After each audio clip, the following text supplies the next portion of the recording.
না জানলে এই ভিডিওটা দেখে নাও, ভালো লাগলে শেয়ার করবে।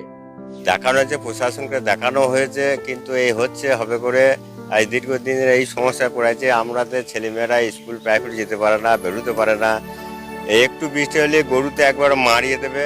একটা হেলথ সেন্টার হয়েছে, ওরা খাটি বলছে এটা পাকা হবে, আর পাকা হবে যখন হবে হবে। এখন মানুষজন যাবে কি করে? আমরা তো বাড়ি থেকে বেরোতেই পারি না, যে অবস্থা এখন।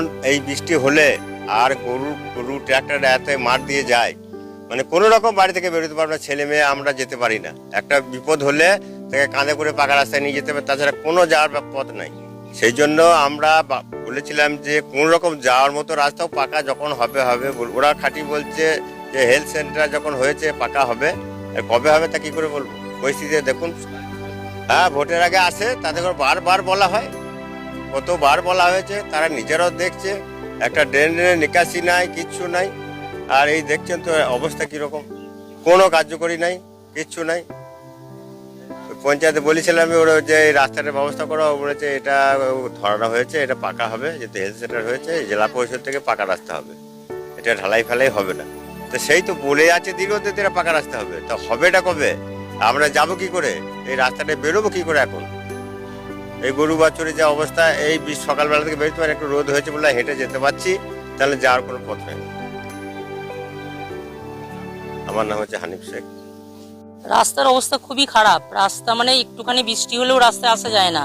রাস্তায় প্রচুর গরু মোষ চড়ে, তারপরে তাদের পায়ের ইয়েতে আবার আমাদের ট্রাক্টর যায় ধান তোলার জন্য, মাটির রাস্তা। হ্যাঁ, এইখানে মাঠের মাঝখানে আমাদের সাব সেন্টার। এবার আড়াই ক্যাম্পের দিন, এমনিতেই তো মানুষ যারা আসে এনসিডি পেশেন্টরা, সুগার আছে, প্রেশার আছে, সকলেই বয়স হয়েছে। এবার তারা তো আসতেই পারে না। আমরা গিয়ে তাদের সেখানে ক্যাম্প করা হয়, তাদের বাড়ি বাড়ি ওষুধ পৌঁছে দিই। হ্যাঁ, এবার আড়াই ক্যাম্পের দিন যে সমস্ত গর্ভবতী মা বা বাচ্চা আসবে, তারা কিভাবে আসবে? তাদের তো আসার মানে কোনো রাস্তাই নেই। আমরা কোনো রকম করে জুতো হাতে করে আমরা এসে সেন্টার খুলি, আর বাচ্চা মায়েরা আসতেই পারে না। গর্ভবতী মা যদি পড়ে যায় বিশাল বিপদ, আর বাচ্চা পড়ে গেলেও তো অসুবিধা আছে। এইভাবে আমাদের ক্যাম্প করা খুব মানে দুঃসাধ্যের ব্যাপার। আমরা চাইছি যাতে রাস্তাটা হোক, হ্যাঁ, ভালোভাবে রাস্তা হোক, মানুষ যাতায়াত করতে পারে সব কিছু। সেসবের জন্য আমরা একটু মানে রাস্তার জন্য আমাদের খুবই অসুবিধে। কত কিলোমিটার হবে এটা? মোটামুটি আমাদের পায়ে হেঁটে আসতে আমাদের 20 মিনিট সময় লাগে। চলে আসতাম, কিন্তু আসতে আমাদের খুবই কষ্ট, আসতে পারি না। এবার আমরা যেমন করে হোক কষ্ট করে আসি, কিন্তু কোনো গর্ভবতী মা বা বাচ্চা, হ্যাঁ, কোনো রকম তারা আসতেই পারে না। তারা এসে তারা খুব কষ্ট পায়, কি করে যাবে সেটা চিন্তা করে। কোনো যানবাহন ঢোকে না, কোনো মোটরসাইকেল, কোনো টোটো, কিচ্ছু ঢোকে না। রাস্তাটা বহু দিন ধরেই খারাপ, কিন্তু আমাদের সেন্টারটা বেশি দিন হয়নি। সেন্টারটা হয়েছে প্রায় 3 বছর এরকম হবে। না, আমরা একটা নতুন একটা আমাদের পুরনো সেন্টার ছিল, সেখানেই আমরা ছিলাম, কিন্তু সেখান থেকে আমরা চলে এসেছি। সেখানে জিনিসপত্র কিছু রাখাও যেত না। একটা ঘর কোনো রকম করে কষ্ট করে দিদিরা আমরা সব থাকতাম। হ্যাঁ, গাছের তলায় সব পেশেন্টরা এসে বসতো, সেটা পাকা রাস্তার ধারে। কিন্তু সেইখান থেকে তো আমরা এখানে চলে এসেছি। এবার এখানে চলে এসেছি, এখানে মোটামুটি আমাদের সব কিছু এখানেই,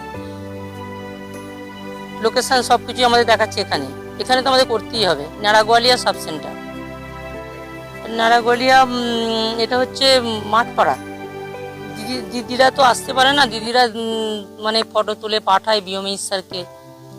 বিওমি স্যার নিশ্চয়ই দেখেছেন, অপতি ঘোষ। আমি এই গ্রামেরই আশাকর্মী। নারাগোয়ালের রাস্তাটা দেখো, আমরা আগেও কমপ্লেন করেছিলাম বিডিওকে বা পঞ্চায়েতে, আমরা ডেপুটেশনও দিয়েছিলাম ওই রাস্তাটার জন্য। তো রাস্তাটা একটা সময় আমাদের কাছে খবর এসেছিল যে নাকি করে দেওয়া হবে। তো এতদিন তো হয় নাই, আমরা অনেক জায়গায় পেপারপত্র করেছিলাম, সে পেপার আমাদের কাছে এখনও স্টকে আছে। তো এখন আমাদের সরকার সবে গঠন হয়েছে, আমরা চেষ্টা করছি যে প্রথম পঞ্চায়েতে যে কাজ হবে সেই পঞ্চায়েতের কাজে ওই রাস্তাটা ব্যবস্থা করে দেওয়া। ওটা আমাদের কাছে 800 মিটার মতো আপাতত করে দেওয়ার মতো ক্ষমতা পঞ্চায়েতের আন্ডার থেকে হচ্ছে, দেখছি কি বলে। হ্যাঁ, ওটা অনেক দিনকার প্রবলেম। ওটা আমাদের কাছে ওটা আগেও চোখে এসেছিল, বা আগে আমরা এটা নিয়ে অনেক মানে কথা হয়েছে, বা অনেক পেপারও করেছি, অনেক জায়গায় ডেপুটেশন দিয়েছি এটার জন্য। আমার নাম মৃণাল ঘোষ, বর্তমান জেলা কমিটির মেম্বার। রাস্তার অবস্থায় তো দেখতেই পাচ্ছেন কিরকম অবস্থা। আমার বাড়িতে অসুস্থ ছেলে আছে, কিন্তু প্রতিবন্ধী ছেলে আছে, সে যে না পারে স্কুল যেতে, না পারে পিরামি যেতে, তাকে কোলে করে দিয়ে আসতে হয়। কিন্তু বাচ্চাটাকে তো একা ছেড়ে দেওয়া হয় না, কাদামারি যেতে পারে না। আবার এই রাস্তা দিয়ে ধরুন ডাঙ্গা যে ছেলেটা খেলতে যাবে সেটাও তো পারে না, আর আমাকে ওই ছেলেটাকে নিয়ে ওই ডাঙ্গাতে যেতে হয়। ওই অসুস্থ তোমাকে এই কাদা মারিয়ে ছেলেকে ডাঙ্গায় ব্যায়াম করতে নিয়ে যেতে হয়েছে। ওই রাস্তাটা আমার কিছু না, রাস্তার জন্যে সমস্যা সব কিছু হচ্ছে। রাস্তাটার জন্যই তো ছেলে প্রাইভেট বলো স্কুল বলো তাই হঠাৎ করে যেতে।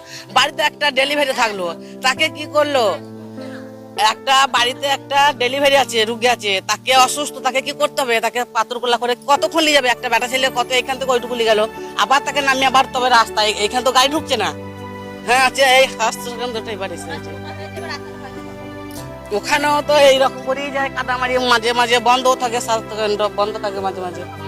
এবার তোমার আমার বাড়ি দিয়ে যায়, এবার তোমার আমার বাড়ি দিয়ে সবসময় তো আসা যাওয়া করতে দেবে না, কেউ কারো বাড়ি দিয়ে কেউ যেতে দেবে, কতদিন কত যাবে।